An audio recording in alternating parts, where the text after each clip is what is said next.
Hi friends, ನಾವಿವತ್ತು NMMS chemistry ರಸಾಯನಶಾಸ್ತ್ರವನ್ನು ನೋಡ್ತಾ ಹೋಗೋಣ. ಇದು HSTRಗೆ, GPSTRಗೆ, TETಗೆ ಹಾಗೂ CTETಗೆ ಕೂಡ ಯೂಸ್ ಆಗುತ್ತೆ.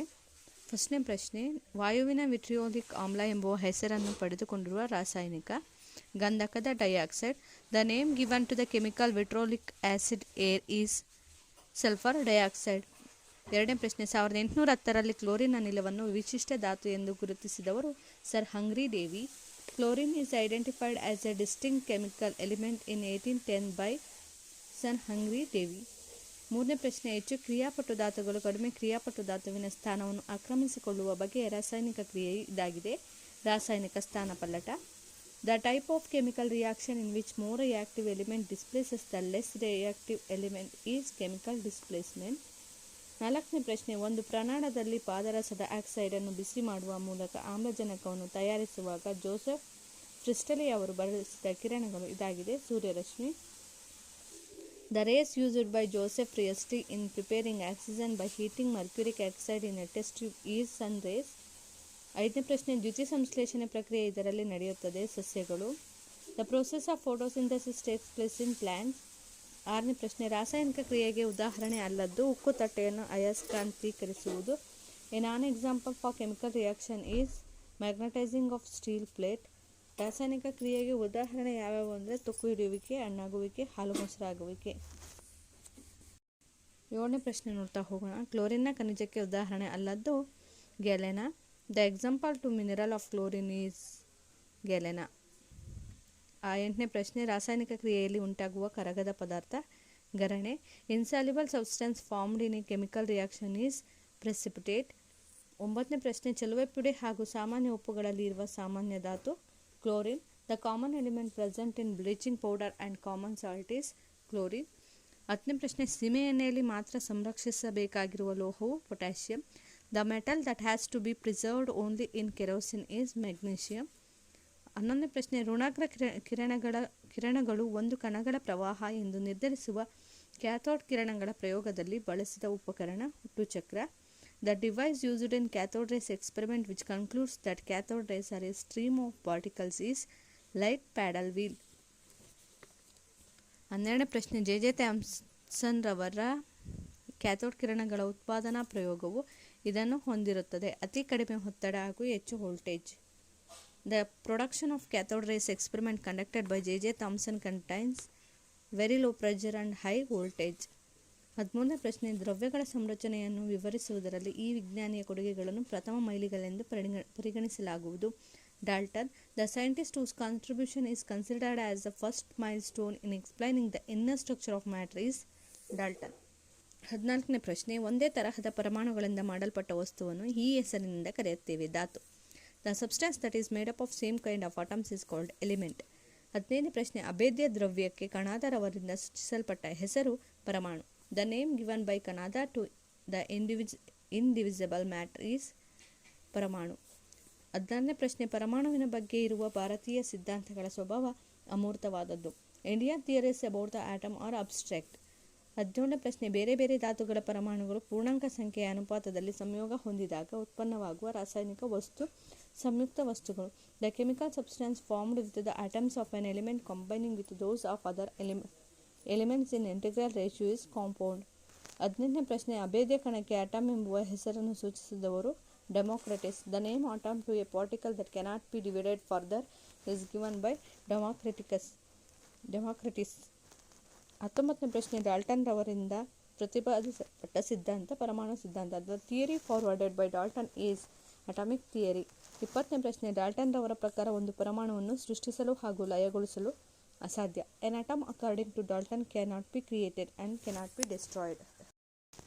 21ನೇ ಪ್ರಶ್ನೆ, ಕೆಟಲ್ ವಿಧಾನದಲ್ಲಿ ಸಾಬೂನನ್ನು ತಯಾರಿಸುವಾಗ ಬಳಸುವ ಸಾಮಾನ್ಯ ಉಪ್ಪಿನ ಕಾರ್ಯ ಗ್ಲಿಸರಿನ್ನಿಂದ ಸಾಬೂನನ್ನು ಪ್ರತ್ಯೇಕಗೊಳಿಸುವುದು. The function of common salt used in the kettle method of making soap is to separate soap from glycerine. 22ನೇ ಪ್ರಶ್ನೆ, ಸೋಡಿಯಂ ಕಾರ್ಬೋನೇಟ್ನ ಪರ್ಯಾಪ್ತ ದ್ರಾವಣದ ಮೂಲಕ ಈ ಕೆಳಗಿನದನ್ನು ಹಾಯಿಸಿ ಅಡಿಗೆ ಸೋಡವನ್ನು ತಯಾರಿಸುವರು: carbon dioxide. Baking soda is manufactured by passing the following through saturated sodium carbonate solution in water is CO2. 23ನೇ ಪ್ರಶ್ನೆ, ರಾಸಾಯನಿಕ ಕ್ರಿಯೆಯಲ್ಲಿ ಭಾಗವಹಿಸುವ ಎಲೆಕ್ಟ್ರಾನ್ಗಳನ್ನು ಈ ಹೆಸರಿನಿಂದ ಕರೆಯುವರು. ವೇಲೆನ್ಸಿ ಎಲೆಕ್ಟ್ರಾನ್ಗಳು. The electrons that take part in chemical reaction are called valence electrons. 24ನೇ ಪ್ರಶ್ನೆ, ಒಂದು ಸಂಯುಕ್ತದಿಂದ ಆಕ್ಸಿಜನ್ ತೆಗೆಯಲು ಬಳಸುವ ವಸ್ತುವನ್ನು ಈ ಹೆಸರಿನಿಂದ ಕರೆಯುವರು. ಅಪಕರ್ಷಣಕಾರಿಗಳು. Substances which remove oxygen from a compound are called reducing agents. 25ನೇ ಪ್ರಶ್ನೆ, ಪ್ರಯೋಗಾಲಯದಲ್ಲಿ ಕ್ಲೋರಿನನ್ನು ತಯಾರಿಸುವಾಗ ಅನಿಲವನ್ನು ಅನಿಲ ಜಾಡಿಯಲ್ಲಿ ವಾಯುವಿನ ಮೇಲ್ಮುಖ ಸ್ಥಾನಪಲ್ಲಟದಿಂದ ಸಂಗ್ರಹಿಸಲು ಕಾರಣ. ಗಾಳಿಗಿಂತಲೂ Cl2 ಭಾರವಾಗಿರುವುದು. The reason for collecting chlorine by using gases or by the upward displacement of air during the preparation of chlorine in laboratory is chlorine is heavier than air. 26ನೇ ಪ್ರಶ್ನೆ, ಪರಮಾಣುವಿನಲ್ಲಿನ ಎಲೆಕ್ಟ್ರಾನ್ಗಳ ವರ್ಗಾವಣೆ, ಪಡೆದುಕೊಳ್ಳುವಿಕೆ ಅಥವಾ ಹಂಚಿಕೊಳ್ಳುವಿಕೆಗೆ ಇರುವ ಮುಖ್ಯವಾದ ಕಾರಣ ಇದಾಗಿರುವುದಿಲ್ಲ. ಅಧಿಕ ಸ್ಥಿರ ಶಕ್ತಿಯ ಮಟ್ಟವನ್ನು ಪಡೆಯಲು. The main cause for transfer, gain or sharing of electrons in an atoms is not to get high energy state. 27ನೇ ಪ್ರಶ್ನೆ, ಸಮುದ್ರದ ನೀರಿನ ಲವಣಮುಕ್ತಗೊಳಿಸುವಿಕೆ ಪ್ರಕ್ರಿಯೆಯಲ್ಲಿ ದೊರೆಯಬಹುದಾದ ಉಪವಸ್ತುವು ಅಡಿಗೆ ಉಪ್ಪು. The by product produced in the process of desalinisation is table salt. 28ನೇ ಪ್ರಶ್ನೆ, ನೀರಿನ ಉಗಿಯನ್ನು ಕೆಂಪಗೆ ಕಾಯಿಸಿದ ಸತುವಿನ ಮೇಲೆ ಹಾಯಿಸಿದಾಗ ಸಿಗುವ ಅನಿಲ hydrogen. The gas liberated when steam is passed over red hot zinc is hydrogen. 29ನೇ ಪ್ರಶ್ನೆ, ಜಲವಿಮೋಚಕಗಳಿಗೆ ಉದಾಹರಣೆಯಾಗಿದೆ gypsum. An example for efflorescent substance is gypsum. 30ನೇ ಪ್ರಶ್ನೆ, ನೀರಲ್ಲಿ ಕರಗಿರುವ ಈ ಕೆಳಕಂಡ ಲವಣಗಳ ಶೇಕಡ ಪ್ರಮಾಣದೊಂದಿಗೆ ನೀರಿನ ಗಡಸುತನದ ಪ್ರಮಾಣವು ಅನುಲೋಮಾನುಪಾತದಲ್ಲಿರುತ್ತದೆ. ಕ್ಯಾಲ್ಸಿಯಂ ಮತ್ತು magnesium. The degree of hardness of water is directly proportional with the percentage of the following salts dissolved in the water: calcium and magnesium. 31ನೇ ಪ್ರಶ್ನೆ, ಮಳೆ ನೀರಲ್ಲಿ ಈ ಕೆಳಗಿನವುಗಳ ವಿಲೀನದಿಂದ ಆಗುವ ಪ್ರತಿಫಲನ ಆಮ್ಲಮಳೆ, ಸಾರಜನಕ ಡೈಆಕ್ಸೈಡ್ ಹಾಗೂ ಗಂಧಕದ dioxide. Acid rain is a result of dissolving the following in rainwater: nitrogen dioxide and sulphur dioxide. ಮಾನವ ನಿರ್ಮಿತ ಧಾತುವು ಇದಾಗಿದೆ, ಡುಬ್ನಿಯಂ. The man-made element is ಡುಬ್ನಿಯಂ. 33ನೇ ಪ್ರಶ್ನೆ, ಸಾಧಾರಣ ತಾಪದಲ್ಲಿ ಕೆಲವೊಂದು ಸಮಯ ಗಾಳಿಗೆ ತೆರೆದಿಟ್ಟಾಗ ಅನ್ಹೈಡ್ರಸ್ ಕ್ಯಾಲ್ಸಿಯಂ ಕ್ಲೋರೈಡ್ ತೇವಾಂಶವನ್ನು ಹೀರಿಕೊಳ್ಳುತ್ತದೆ. Anhydrous calcium chloride that exposed to air for some time at ordinary temperature observes moisture. 34ನೇ ಪ್ರಶ್ನೆ, ಧಾತುಗಳು ಪರಮಾಣುಗಳೆಂಬ ಸೂಕ್ಷ್ಮವಾದ ಅಭೇದ್ಯವಾದ ಕಣಗಳಿಂದ ಕೂಡಿವೆ. ಡಾಲ್ಟನ್ನ ಸಿದ್ಧಾಂತದ ಈ ಮುಖ್ಯ ಆಧಾರ ಭಾವನೆಯನ್ನು ತಳ್ಳಿಹಾಕಲು ಸಾಧ್ಯವಾಗಿದ್ದು ಈ ಕೆಳಗಿನವುಗಳ ಆವಿಷ್ಕಾರದಿಂದ. Electron. The elements are made up of very small indivisible particles called atoms. This postulate of Dalton's theory was given up with the discovery of electron. 35ನೇ ಪ್ರಶ್ನೆ, ಪ್ರಯೋಗಾಲಯದಲ್ಲಿ ಕ್ಲೋರಿನ್ ತಯಾರಿಸುವಾಗ ಕ್ಲೋರಿನ್ನ ಅಪವ್ಯಯವನ್ನು ತಡೆಗಟ್ಟಲು ಬಳಸಿದ ತಂತ್ರ ತಿಸೆಲಾಲಿಕೆಯನ್ನು ಆಮ್ಲದಲ್ಲಿ ಮುಳುಗಿಸುವುದರಿಂದ. The technique adopted to prevent the loss of chlorine during the preparation of chlorine in laboratory is by dipping the tisel funnel in the acid. ಪ್ರಾಣಿ ಕೊಬ್ಬಿನಿಂದ ತಯಾರಿಸುವ ಸ್ವಚ್ಛಕಾರಕ ಸಾಬೂನು. A cleaning substance made from animal fats is called soap. 37ನೇ ಪ್ರಶ್ನೆ, Dalton ಸಿದ್ಧಾಂತದ ಈ ಕೆಳಗಿನ ಮುಖ್ಯ ಆಧಾರ ಭಾವನೆಯನ್ನು ತ್ಯಜಿಸಲು ಸಮಸ್ಥಾನಿಗಳ ಆವಿಷ್ಕಾರ ಕಾರಣವಾಗಿದೆ. ಎರಡನೇ ಮುಖ್ಯ ಆಧಾರ ಭಾವನೆ, discovery of isotopes is responsible in giving up the Dalton's theory is second postulate. 38ನೇ ಪ್ರಶ್ನೆ, ರಾಸಾಯನಿಕ ವಿನಿಮಯ ಕ್ರಿಯೆಗೆ ಉದಾಹರಣೆ AgNO3 plus NaCl gives rise to AgCl plus NaNO3. The example for chemical double displacement is AgNO3 plus NaCl gives rise to AgCl plus NaNO3.